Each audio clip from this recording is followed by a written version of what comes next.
nagu mul ei oleks mitte midagi muud teha, kui talvel metsas lumega ringi sumbata. Aga kui päris aus olla, ega siis hetkel ei olegi muud teha. Ja praegu olen ühes kohas jälle. Vihjeks nii palju, et siin on olnud nii raketibaas kui ka vangla. Täpselt asukohta ei hakka ütlema. Võivad jälle probleemid tekkida. Aga koht on huvitav. S-75 tüüpi seniitraketid olid siin 60-ndatest kuni 85. aastani, peale mida kasutas seda territooriumi, neid hooneid vangla, täpsemalt öeldes avavangla oli siin.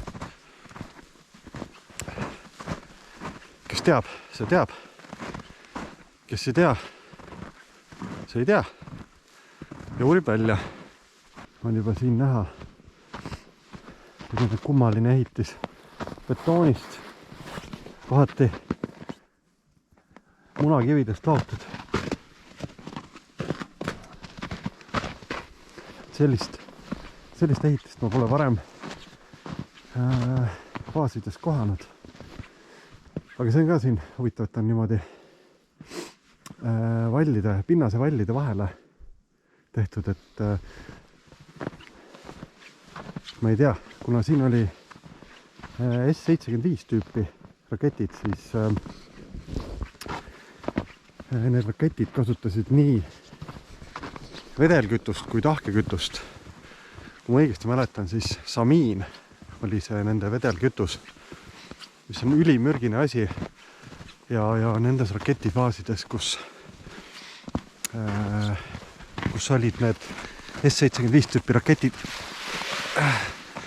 oli peale Nõukogude väeosad, Vene väeosad väljaminekut märkimisväärne reostus just eelkõige selle raketi kütuse pärast, et selle raketi erivära võrreldes S-125-ga on see, et teda ei saanud väga kaua aega hoida nii-öelda lahingvalmiduses. Ehk siis vedelkütus ei tohtinud väga kaua seal raketis sees olla.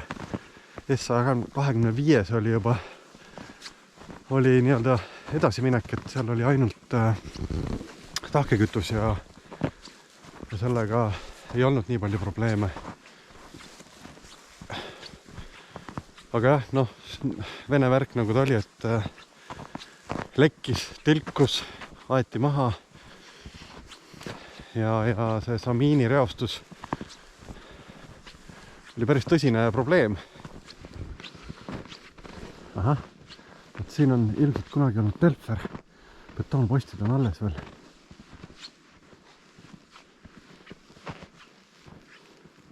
Väga huvitav, et metallikratid pole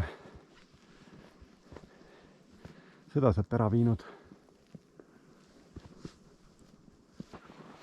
Need garaažid näevad sellised välja, et suure tõenäosusega on neid peale sõjaväe ja vangla ka muuks otstarbeks kasutatud, ehk siis Eesti Vabariigi ajal keegi on äkki üritanud midagi siia teha. Näha, et uksi on lapitud, aga suures osas on need originaalgaraaži uksed alles. Ütleme nii, et enam-vähem on see objekt.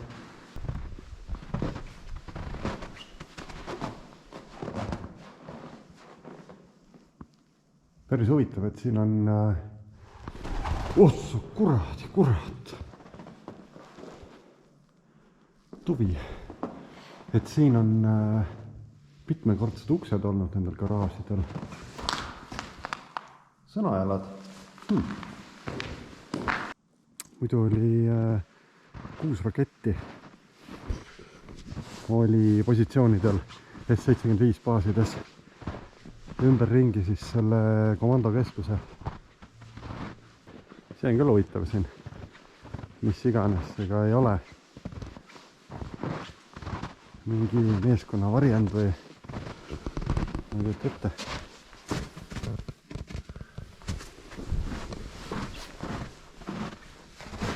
Kaks väikest ruumi. No mingi silt on siin kunagi olnud, aga enam mitte. Rakettide stardipositsioonid iseenesest jäävad sinna poole. Ja seal on ka komandokeskus. Aga ma arvan, et sinna lähme hiljem. Kõigepealt lähme vaatame väeosa nii-öelda elamuploki üle, kus siis ka vangla oli. Vot see võib ka üks meeskonna varjenditest olla vähe asisam kui see teine seal.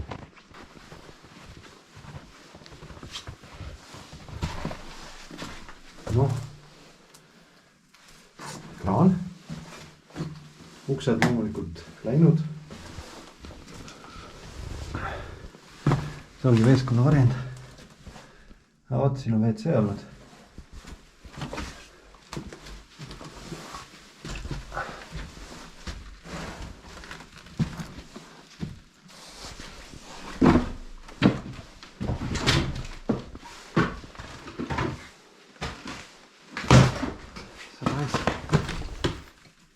Põrand annab vaikselt. Kurat, siin on jälle nahkhiired. Neid küll segada ei tahaks. Okei, ühesõnaga, ega siin selline ta välja näeb, et laseme nahkhiirtel magada. Neid nahkhiiri viimasel ajal kohtan kuidagi tihedalt.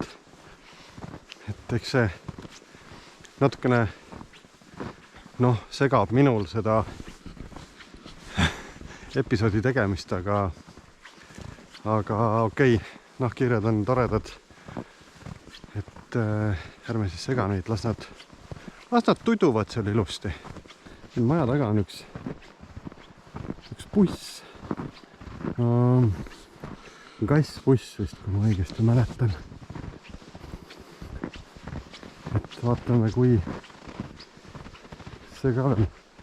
terve see on. See, kus me nüüd tulime, see oli lahingtsoon. Nüüd me oleme majandustsoonis. Oi, vabandust, ma eksisin, see ei ole kassbuss.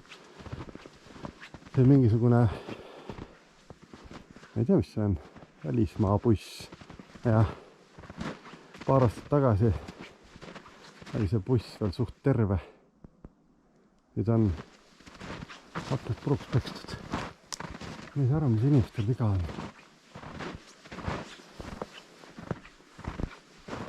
Nahku on vaja niimoodi lõhkuda. Tegi see buss teile midagi või?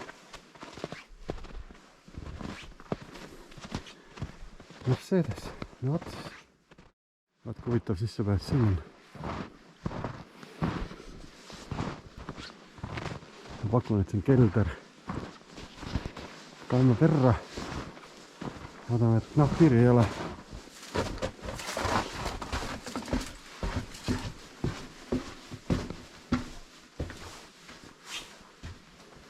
Kelder, jah. Tahaks öelda, et sellist talve pole ammu olnud, aga tegelikult kui järgi mõelda, siis minu arust eelmine talv oli selline ja üle-eelmine talv oli selline ja pole midagi nuriseda. Selline peabki talv olema. Siin on värav ja KPP.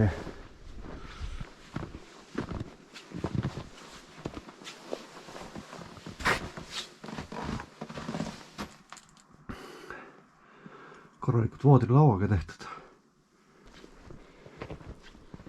No vot, need on siis algupäraselt ilmselt olnud sõjaväelaste, ma arvan, et pigem ohvitseride elamud. Ja hilisemad siis vanglahooned. Kuidagi tundub, et paari aastaga on siin ikka see rüüstamistöö süvenenud. Seal on kuurid.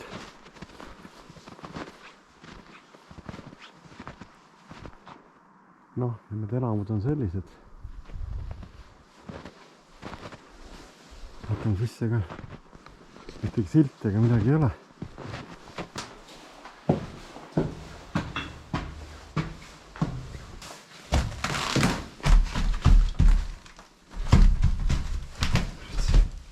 korraldasin kahtlane. no siin on ikka korralikult laamendatud. vaatan teisel korrusel.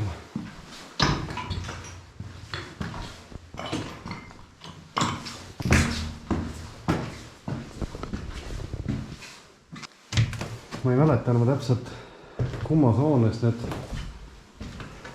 dokumendid ja asjad olid. kui nad olid siin, siis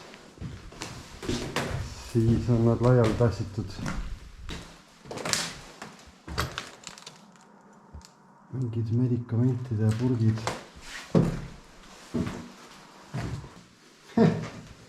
pott on alles.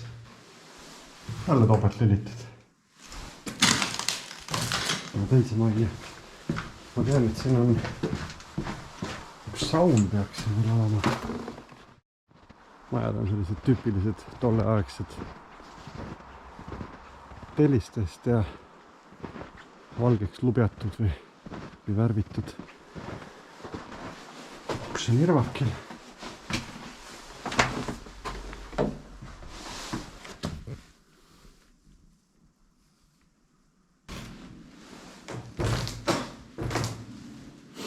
nojah, nagu ma enne ütlesin, et paar aastat tagasi oli siin veel hunnik igasuguseid dokumente, siis tänaseks päevaks on kõik laiali tassitud. opa, selline vann või? no ma ei tea, kuidas see ära mahub, aga istud sisse siin jalad väljas, paned jalad sisse, siis on kannikad vastu seina. mingid asjad on ka siia rippuma jäänud veel. okei, jah, seis on halvem, kui ma arvasin. Nende majadega peame vaatama, mis saunast järgi on jäänud. et see peaks saun olema huvitavalt tehtud, et jällegi ei saa pead anda, et see siia sõjaväe ajal juba tehtud on. aga tont seda teab. okei, trepp on seal, aga kurat nii täis langenud mingit jama. sa raisk. vist. korra piilame aknast sisse. noh, natukene on näha, milline see saun välja nägi. lamp on seina peal isegi terve veel. nüüd lähme vaatame vangikonge. vähemalt siin majas olid nad ennem ka reaalselt kongid, kus seinte peale oli sisse graveeritud mingisugused a la istusin siin sellel ajal, mida iganes, 80ndate aastate daatumitega. nii, vangla vastuvõtt. no siin on veel mingeid dokumente. ahaa, vangikongid. siin ei ole suurt muutunud.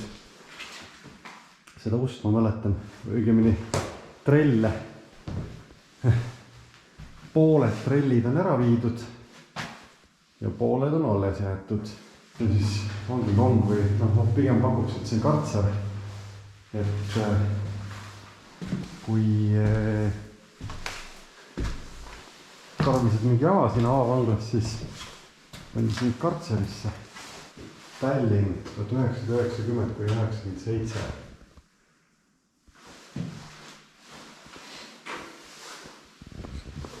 no nii. siin on kirjas erinevad asjad. näed, keegi on siin istunud 18, 19, 20, 21 ja 22. Pellid on korralikud, et on ka kellelgi olnud viitsimist maha neid siit lõigata ja ära viia, siis ka ei viinud tervet ära, vaid ainult pool. Aga noh, nagu koolmeister ütles Tootsile, et kui tervet ei jaksa teha, siis tee pool, aga tee ise.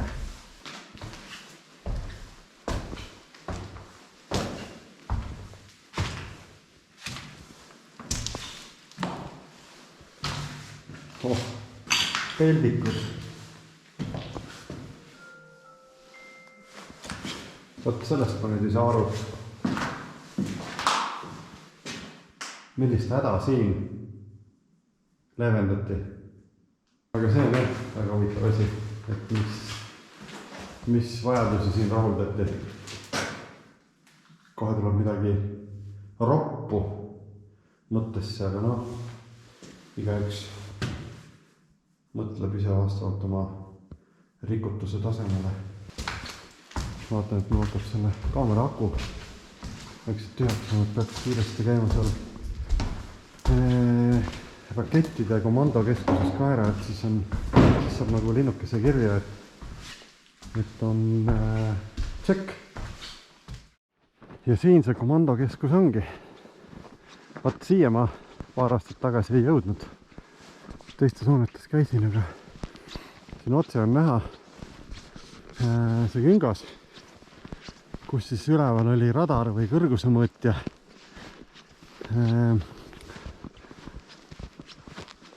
Sihtmärkide tuvastamiseks ja rakettide juhtimiseks. Ja siin all on garaažid. No vot, sinna sisse pääs komandokeskusesse.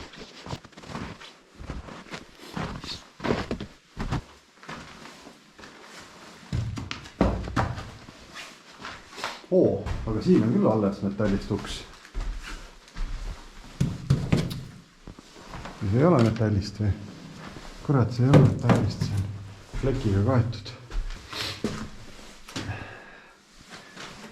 Peldik. Veevärk veel isegi osaliselt alles.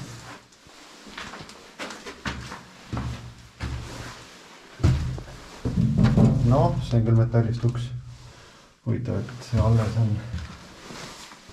Siit saab kuhugi edasi. Okay. Ja ma olen nii palju nendes kohtades juba käinud, et peaks see ruumide paigutus meelde jääma, aga need ei jää. Jah, huvitav, kui tugev see on. Täitsa kannatab kõndimist.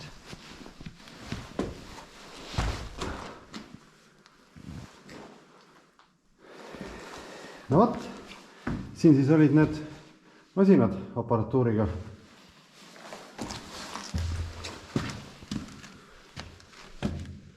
Aga siin eriti rohkem midagi muud ei olegi.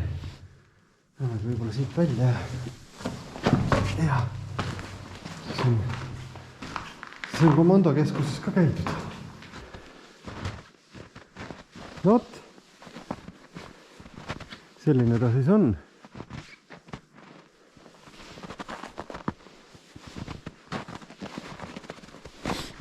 Ei midagi uut, aga samas alati on põnev. Põhimõtteliselt võib öelda, et linnuke kirjas. Objekt purgis. Ega mis siin pikalt ikka, et kõik on läbi käidud siin. Kõik on üle vaadatud. Üldmulje on kehvem kui esimene kord mõni aasta tagasi, sest et laamendatud on siin vahepeal ja järgmiste kordadeni muud ei olegi. Tšau!